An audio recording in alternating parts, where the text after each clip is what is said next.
नमस्कार, मैं हूँ राजेश श्रीवास्तव। जैसा कि आप सब जानते हैं, बिहार में एक बड़ा घटनाक्रम हो गया है और उस घटनाक्रम के तहत नीतीश कुमार ने सुबह इस्तीफा दिया और शाम को फिर से उन्होंने मुख्यमंत्री पद की शपथ ले ली है। नीतीश कुमार एक ऐसे नेता बन गए हैं, जो उन्होंने बिहार में 9वीं बार मुख्यमंत्री पद की शपथ ली है। वो नीतीश कुमार जिन्हें कहा जाता है कि पलटू राम हैं, कहा जाता है कि वो किसी भी स्थिति में सामंजस्य बना सकते हैं, किसी भी दल के साथ सामंजस्य बना सकते हैं।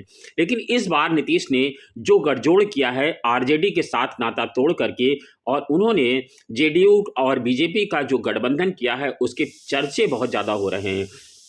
क्योंकि कहा जा रहा है कि ये जो गठबंधन हुआ है, उसके पीछे तमाम कैसी ऐसी कौन-सी पटकथा है, जिसके चलते बीजेपी और नीतीश कुमार दोनों एक-दूसरे के पास आ गए।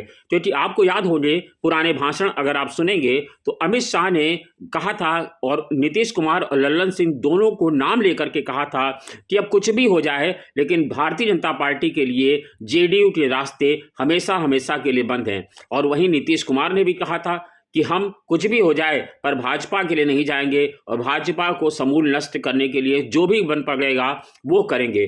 जब दोनों ओर से ऐसी तलखी हो, दोनों एक दूसरे को मिटाने की शपथ ले रहे हैं और दोनों ने एक दूसरे के रास्ते बंद कर दिए हों, तो आखिर ऐसा क्या हो गया कि दोनों को एक दूसरे के करीब जाना पड़ा और दोनों एक दूसरे के साथ आ गए और एक बार फिर से मुख्यमंत्री पद की शपथ नीतीश कुमार ने ले ली है। आज हम आपको बताएंगे कि वो कौन सी पटकथा है और कौन-कौन से लोग लगे थे जिन्होंने इस पटकथा को अंजाम दिया। लेकिन उसके पहले कुछ चीज़ों को जान लीजिए।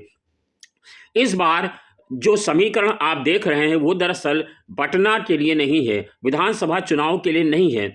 भारतीय जनता पार्टी एक ऐसी पार्टी है जिसके पास दूरदर्शिता की गजब की क्षमता है। भारतीय जनता पार्टी ने जो कुछ भी किया है, वो इस बार उसने 2024 के चुनाव के मद्देनज़र किया है। क्योंकि नीतीश कुमार एक ऐसे नेता थे, इकलौते नेता थे, जो एनडीए के संयोजक थे और इंडिया गठबंधन की एक ऐसी हिंदी भाषी पट्टी में जो नीतीश कुमार का एक सर्वव्यापक स्वीकारोक्ति थी। नीतीश कुमार को हर दल के लोग स्वीकार कर लेते थे।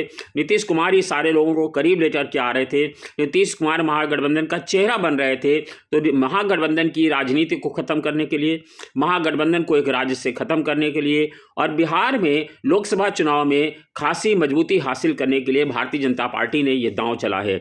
उसके पहले एक और बात जान लीजिए जो अहम है। नीतीश कुमार इस बार अपनी तरह से सरकार नहीं चला पाएंगे।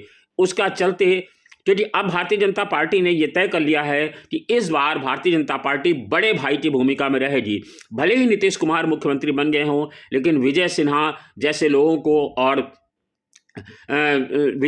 सुभाष चौधरी को बना करके जिस तरह से डिप्टी सीएम बनाया गया है, उन दोनों को, सम्राट चौधरी और विजय सिन्हा को, दोनों लोगों को जब डिप्टी सीएम बनाया गया है, तो दोनों ऐसे चेहरे हैं जो बेहद मुखर रहते हैं। भले ही भारतीय जनता पार्टी लोकसभा चुनाव तक खामोश रहे, लेकिन जैसे ही लोकसभा चुनाव खत्म होगा, वैसे ही भारतीय जनता पार्टी इस बार अपने चुनाव, अपने दल में मजबूती लाएगी, अपने दल को, बातों को मुखरता से रखेगी और अपने दल को बढ़ाने का काम करेगी। दरअसल ये गलत भी नहीं है। किसी भी पार्टी का पहला दायित्व होता है कि वो किसी भी राज्य में अपने संगठन को मजबूत करे और भारतीय जनता पार्टी इसी चीज़ को करेगी। इस बार भारतीय जनता पार्टी बेहद तल्ख रवैया रखेगी और लोकसभा चुनाव के बाद नीतीश कुमार पर कड़ा अंकुश रहेगा भारतीय जनता पार्टी को। इसीलिए आप देखिए, जो आज गठबंधन हुआ है, उसमें दोनों deputy CM Bharatiya Janata party के हैं और दोनों की पृष्ठभूमि आरएसएस की रही है। और अनिल जो दूसरे विजय सिन्हा हैं, उन्होंने वो आरएसएस की पृष्ठभूमि से हैं और काफ़ी मुखर माने जाते हैं अपनी बातों को रखने के लिए।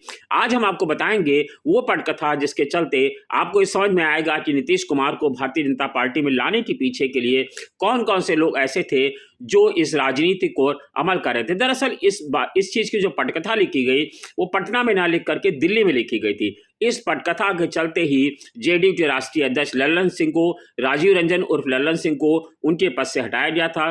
गठबंधन की पटकथा लिखने के लिए जेडीयू और बीजेपी हाईकमान की ओर से 7 नेताओं को मोर्चे पर लगाया गया था, जिसमें से 4 जनता दल यू के थे और 3 नेता भारतीय जनता पार्टी के थे। आज हम आपको वो पूरी कहानी सुनाएंगे, जिसके चलते आपको मालूम हो जाएगा कि भारतीय जनता पार्टी और नीतीश कुमार ने किस तरह से एक दूसरे के करीब आए। जो पहला नाम है 7 लोगों में, सबसे पहला नाम आता है नित्यानंद राय। केंद्रीय गृह राज्य मंत्री नित्यानंद राय को अमित शाह का सबसे भरोसेमंद साथी माना जाता है। बीजेपी की तरफ से पूरे अभियान को नित्यानंद राय ही लीड कर रहे थे। पिछले गुरुवार को जब नीतीश कुमार के बीजेपी में आने की खबर लीक हुई तो नित्यानंद राय सहयोगी दलों को मनाने में जुट गए। देर रात राय को पूर्व सीएम जीतन राम मांझी के आवास पर भी देखा गया था। नित्यानंद राय भारतीय जनता पार्टी के अध्यक्ष भी रह चुके हैं और वर्तमान में उजियारपुर से सांसद हैं। 58 साल के नीतीश राय अपनी राजनीतिक करियर की शुरुआत छात्र इकाई एबीपी से कर चुके हैं। 2000 में राय पहली बार हाजीपुर सीट से विधायक बने। 2014 में उन्हें उजियारपुर सीट से उम्मीदवार बनाया गया और कहा जाता है नीतीश कुमार की नई सरकार में राय को डिप्टी सीएम का पद मिल सकता है, ये उम्मीद उन्हें दी गई थी, जिसके चलते उन्होंने इस पर काफ़ी मेहनत की और पटकथा वहीं से लिखी गई। दूसरा नाम जो आता है, हालांकि नीतीश राय को कोई पद नहीं मिला है, लेकिन कहा जा रहा है कि जो अगला मंत्रिमंडल विस्तार होगा उसमें नित्यानंद राय को जगह मिलनी तय है। दूसरा नाम जो आता है वो सुशील मोदी का है। ये पूर्व डिप्टी सीएम सुशील मोदी भी नीतीश कुमार को भाजपा में लाने की अहम भूमिका निभा रहे थे। मोदी नीतीश कुमार के काफ़ी करीबी माने जाते हैं और गाहे बगाहे नीतीश उनकी तारीफ करते रहते हैं। सूत्रों का माने तो नीतीश कुमार को बीजेपी में लाने के लिए जो नैरेटिव तैयार किया जा रहा है उसके पीछे सुशील मोदी ही हैं। शुक्रवार को पत्रकारों से बात करते हुए उन्होंने कहा था कि राजनीति संभावनाओं का खेल है और इसमें परमानेंट दरवाजे कभी बंद नहीं होते हैं। नीतीश कुमार चाह रहे थे कि सुशील मोदी को डिप्टी सीएम बनाया जाए, लेकिन उन्हें ग्रीन सिग्नल हाईकमान से ओर से नहीं मिला और सुशील मोदी ने भी राजनीतिक शुरुआत एबीवीपी से ही की थी। वो इमरजेंसी के दौरान जेल भी जा चुके हैं, लेकिन डिप्टी सीएम इस बार भारतीय जनता पार्टी किसी ऐसे नेता को बनाना चाहती थी जो बेहद मुखर हो, जो पार्टी को पटना में लोकसभा के बाद मजबूत कर सके और अपनी बात को प्रमुखता से रख सके। क्योंकि भारतीय जनता पार्टी को कहीं ना कहीं इस बात का मलाल जरूर है कि वो कुछ भी कर ले, लेकिन बिहार में वो सरकार बनाने से काफ़ी पीछे रह जाती है और पटना में चाह करके भी उसे नीतीश कुमार के आगे झुकना ही पड़ता है। तीसरा नाम जो आता है वो संजय कुमार झा का है। जेडीयू की तरफ से गठबंधन की सबसे धुआंधार बैटिंग अगर कोई कर रहा था तो वो संजय झा ही थे। झा आपको मालूम होगा जेडीयू के राष्ट्रीय महासचिव हैं और नीतीश सरकार में मंत्री भी हैं। नीतीश कुमार के जेडीयू में संजय झा ही एकमात्र ऐसे नेता हैं जिनके पास संगठन की पकड़ है, संगठन की जिम्मेदारी है। आपको बता दें उनका नाम संगठन में भी है, उनका नाम सरकार में भी है। 2017 में भी जब नीतीश कुमार बीजेपी में साथ आए थे तो झा की ही भूमिका अहम रही थी। ये खुलासा 2022 में जेडीयू सांसद लल्लन सिंह ने भी किया था। इस बार भी जब नीतीश कुमार के बीजेपी में साथ लाने की बात सामने आई तो बीजेपी के साथ तो मुख्यमंत्री आवास पर झा को ही सबसे पहले बुलाया गया था। सूत्रों का कहना है कि झा इस बार इसी महीने में शुरुआत में दिल्ली गए थे और वहां उन्होंने नीतीश कुमार के बीजेपी के साथ आने की स्क्रिप्ट पर काम किया था। हालांकि दिल्ली से लौटने के बाद झा ने नीतीश के इंडिया में रहने की बात दोहराई थी, लेकिन वो आज जब नीतीश कुमार से पूछा गया तो उन्होंने कहा हम इसीलिए नहीं आए क्योंकि इंडिया गठबंधन का हमने सारे प्रयास किए, लेकिन उसका हश्र हमने देख लिया, गठबंधन कहीं बनते हुए नजर नहीं आ रहा था। और नीतीश कुमार को इस बात का एहसास हो गया है कि अब इंडिया गठबंधन बहुत मजबूत स्थिति में नहीं है। अगला नाम जो आ रहा था वो हरिवंश का था। राज्यसभा के उपसभापति हरिवंश राय ने भी अपनी पटकथा लिखने और उसे अमली जामा पहनाने में मुख्य भूमिका निभाई है।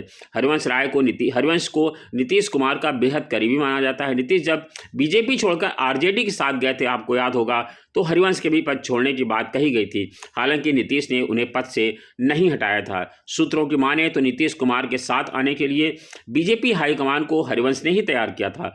2017 में हरिवंश के कहने पर ही नीतीश आरजेडी का साथ छोड़कर बीजेपी से मिल गए थे। पत्रकारिता से राजनीति में आए हरिवंश को नीतीश कुमार ने पहली बार 2014 में राज्यसभा भेजा था। 2018 में हरिवंश राज्यसभा के उपसभापति बने, तब से वो इसी पद पर हैं। अगला नाम जो बेहद अहम है वो नाम है विनोद तावड़े का। विनोद तावड़े वो नाम है जो भारतीय जनता पार्टी के राष्ट्रीय महासचिव हैं, बिहार के प्रभारी हैं। गुरुवार को जब नीतीश कुमार के बीजेपी के साथ आने की चर्चा तेज हुई और तो डील फाइनल करने के लिए तावड़े ने ही बड़े नेताओं के साथ बैठक की। नीतीश के बीजेपी के साथ आने की शुभगाहट तो तावड़े ने निश्चित कराई थी कि किसी बड़े नेता से नीतीश कुमार किसी बड़े नेता के खिलाफ नीतीश कुमार कुछ ना बोलें। सूत्रों का कहना है 7 जनवरी 2024 को इसको लेकर पटना में बीजेपी के बड़े नेताओं की बैठक हुई थी। इस बैठक में भविष्य की रणनीति पर चर्चा हुई और तावड़े प्रधानमंत्री नरेंद्र मोदी के भी बेहद करीबी माने जाते हैं। उन्हें 2022 में बिहार का प्रभारी महासचिव बनाया गया था। अगला नाम जो आता है वो केसी त्यागी आता है। जेडीयू प्रवक्ता और नीतीश कुमार सलाहकार केसी त्यागी भी इस अभियान में मुख्य रूप से शामिल थे। सूत्रों की माने तो त्यागी की भूमिका मीडिया मैनेजमेंट और दूत की होती है, लेकिन बीजेपी तक नीतीश कुमार के संदेश पहुंचाना और नीतीश कुमार तक बीजेपी के संदेश पहुंचाने में लाने का काम त्यागी ने किया। 30 सितंबर 2023 को उन्होंने पत्रकारों से कहा था कि राजनीति में कोई स्थायी दुश्मन नहीं होता है। हापुड़ से लोकसभा के सांसद रहे केसी त्यागी को नीतीश कुमार का भी करीब माना जाता है। त्यागी के पुत्र अमरीश त्यागी इस समय आपको मालूम होगा कि वर्तमान में भारतीय जनता पार्टी में हैं। विजय चौधरी अगला नाम है। जेडीयू की ओर से नीतीश कुमार के इस अभियान को अमली जामा पहनाने की जिम्मेदारी दरअसल विजय चौधरी पर ही थी। सूत्रों का कहना है कि पहले जेडीयू अध्यक्ष पद से लल्लन सिंह को हटाना, फिर जिसके लिए चौधरी को ही आगे किया गया था। विजय चौधरी ने लल्लन सिंह से बात करके ये सुनिश्चित किया कि अध्यक्ष पद का ट्रांसफर आसानी हो जाए। 22 जनवरी को जब नीतीश कुमार राज्यपाल से मिलने गए तो उनके साथ विजय चौधरी भी थे। चौधरी वित्त और संसदीय विभाग के मंत्री हैं। उन्हें नीतीश कुमार के किचन कैबिनेट का सदस्य कहा जाता है, यानी कि वो उनके घर के सदस्य की तरह हैं। कांग्रेस से राजनीतिक कैरियर की शुरुआत करने वाले चौधरी ने 2005 में नीतीश का दामन थामा था। तब से वो लगातार नीतीश के साथ ही हैं और नीतीश के मंत्रिमंडल में उनके पास जल संसाधन, गृह, शिक्षा, वित्त जैसे बड़े विभागों के मंत्री भी वो रह चुके हैं। इसके अलावा आपको बता दें, दरअसल ये चेहरे ऐसे थे जो बीजेपी और नीतीश के साथ लाने की पटकथा लिख रहे थे। अब आप समझिए कि दरअसल बीजेपी और नीतीश एक दूसरे के लिए जरूरी क्यों हैं। दरअसल बिहार में लोकसभा की 40 सीटें आती हैं। 2019 में नीतीश कुमार के साथ बीजेपी ने 39 सीटों पर जीत हासिल की थी, लेकिन इस बार पार्टी की हालत बेहद नाजुक है। बिहार को लेकर जितने भी ओपिनियन पोल अब तक आए हैं, सभी में कांटे की लड़ाई दिखाई गई है। यही वजह है कि बीजेपी हाईकमान नीतीश कुमार को अपने साथ रखने की कोशिशों में जुटी थी। नीतीश कुमार के पास बड़ा जनाधार नहीं है, लेकिन माहौल बनाने में नीतीश कुमार बेहद माहिर माने जाते हैं। नीतीश के प्रयासों की वजह से ही बीजेपी के खिलाफ इंडिया का गठबंधन बना। ऐसे में बीजेपी 2024 के लिए कोई रिस्क नहीं लेना चाहती थी। नीतीश कुमार के लिए भी बीजेपी का साथ रहना जरूरी है।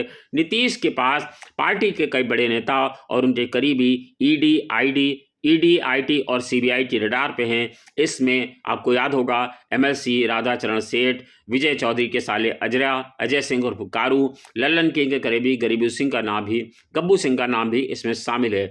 इसीलिए कहते हैं कि नीतीश कुमार चाहते थे कि उनका भारतीय जनता पार्टी के साथ रिश्ता बन जाए, ताकि वो आगे की ओर उनको कोई ऐसी कठिनाइयां ना आए जिसके उनके नेताओं को एजेंसियों का सामना करना पड़ा। और बीजेपी की मजबूरी ये थी कि बीजेपी 2024 के चुनाव में कोई रिस्क लेने की तैयार नहीं थी। दूसरी तरफ कहते हैं नीतीश के लिए दुविधा वाली हालत थी। उनकी महत्वाकांक्षा तो हो गई ही, उनको पर्याप्त सम्मान भी कांग्रेस नहीं दे रही थी। गठबंधन में एक तरह से पूरा विपक्षी गठबंधन पर कांग्रेस का कब्जा था। बिहार में कानून व्यवस्था की हालत खराब थी। नीतीश कभी भी आरजेडी के साथ अपने आप को सहज नहीं रह पा रहे थे। लॉ एंड ऑर्डर की हालत रसातल में जा रही थी और जो उनकी इमेज थी उसको भी डैमेज किया जा रहा था। शिक्षकों की जो नौकरी दी गई उसका श्रेय भी तेजस्वी के साथ बांटना पड़ा। इसके अलावा नीतीश को कई मौक़ों पर यह सार्वजनिक घोषणा पर की गई कि अगला चुनाव तेजस्वी के नेतृत्व में लड़ा जाएगा। अगर वो आरजेडी के साथ रहते तो उनको ना तो खुदा ही मिलता, ना ही विशाले सनम, यानी ना तो वो पीएम पद के प्रत्याशी बन पाते और ना उनको सीएम पद भी छोड़ना पड़ता, क्योंकि लालू लगातार दबाव बना रहे थे कि तेजस्वी को मुख्यमंत्री बनाया जाए। ऐसे में राजनीति के धुरंधर नीतीश कुमार ने चाणक्य नीति का अनुसरण किया और पूरे नुकसान को त्याग कर आधा नुकसान होने दिया, आधा बचा लिया। यानी उन्होंने पीएम का पद का मोह त्यागा और सीएम पद को अगले 5 साल के लिए सुरक्षित रखने के लिए भाजपा का साथ पकड़ा। इस पूरे प्रसंग में देखें तो सबसे अधिक फजीयत भाजपा की होने जा रही है। तेजस्वी के पास तो बहुत अच्छे रास्ते हैं। पहला, वो खुद को शहीदी जत्थे में शामिल करेंगे, खुद को शहीद बताएंगे। वो कहेंगे चाचा ने मेरे साथ धोखा किया, मेरी पीठ में छुरा घोंपा। दूसरे, नौकरी का ढोल पीट कर रहे पीट रहे युवक युवतियों के बीच वो खुद को बेहतरीन विकल्प घोषित करना चाहेंगे। रही बात नीतीश को गरियाने की, तो उनकी बहन रोहिणी आचार्य ने ट्वीट वार से इसकी शुरुआत कर दी है। उन्होंने सोशल मीडिया प्लेटफॉर्म एक्स पर लिखा है कि कूड़ा गया कूड़ेदान में, कूड़ेदान वालों को कूड़ा मुबारक। वहीं तेज प्रताप ने तो गिरगिट से उनकी तुलना की है और नीतीश को गिरगिट से भी ज़्यादा खतरनाक बताया है। अब संकट भाजपा कार्यकर्ताओं के लिए है। पहला संकट चुनाव का है, जब जनता के पास उनको चेहरा दिखाना है। जनता उनसे सवाल करेगी कि नीतीश के ऊपर चौथी बार भरोसा करने का उनके पास कारण क्या है। ये तमाम सारे कारण ऐसे हैं जिससे नीतीश कुमार और भाजपा को दो चार होना पड़ेगा, और वो सारे चेहरों का मैंने आपसे विस्तार से जिक्र किया, जिसमें कहा जा रहा है कि नीतीश कुमार और बीजेपी को एक दूसरे को साथ लाने की कोशिश की थी।